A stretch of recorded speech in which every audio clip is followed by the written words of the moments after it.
This 3D first-person shooter game released back in 1993 changed how FPS games were made, and this game was responsible for a lot of techniques that made modern FPS games possible. And that game is none other than Doom. The first Doom that basically runs on anything. But this old FPS game fooled everyone. This 3D first-person shooter game was not 3D. Yes, this game that you are currently watching is not 3D.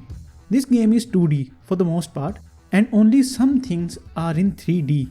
And people were fooled into believing that this was indeed 3D. I mean, it looks like 3D, and even I didn't know when I first played it.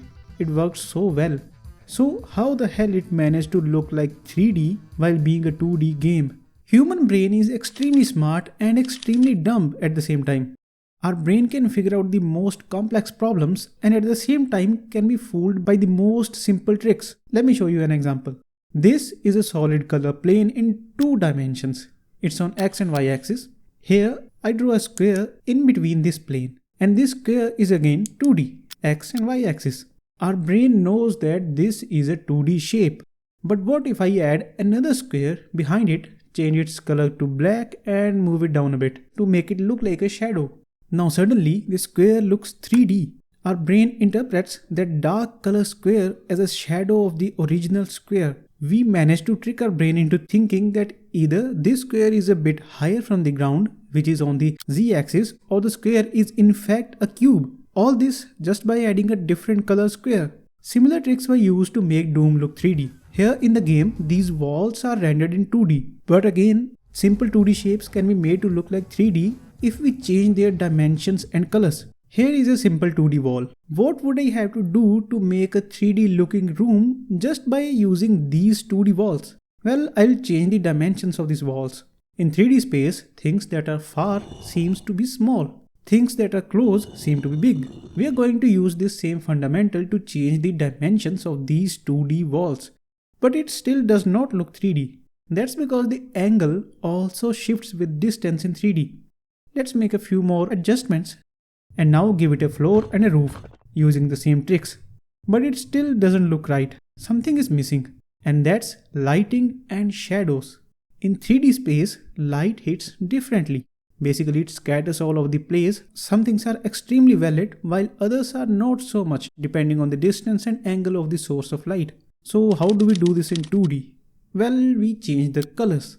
Just as we did in the example that I showed earlier in this video. The wall that's well lit should be bright and easily visible. The other walls that are not well lit should be a bit darker than the rest. And there you go. A 3D looking room made from 2D shapes. An illusion that a brain can't break because you are looking at it on a 2D screen. The phone screen or the monitor on which you are watching this video is 2D. You can't feel the thing inside the screen by touching it or moving it around. And our brain falls into believing that it must be in 3-dimensional space. Now, as I said, to break out of this illusion, we either need to touch and feel the thing or move around it. Since we can't actually touch anything in video games, but we can move our character in that game. Then how did this illusion not break in Doom? You are constantly running and killing monsters in the game. Why didn't anyone notice it? Well, in Doom or any other game in general, things are continuously being rendered and changed. When we move forward, the environment is also rendered according to our perspective, following the same set of rules that I explained earlier by making this room using 2D walls. Doom also uses a scrolling mechanism in which the walls are just being scrolled in and out to create an illusion that the player is actually moving around. The other important thing about this game was that you were not able to look up or down. Means the player POV was fixed in 2 dimensions. Reason being again that it's in 2D. Some games or mods at that time were able to add up and down movement, but that resulted in stretching the walls, and that is not realistic by any means. It breaks the illusion.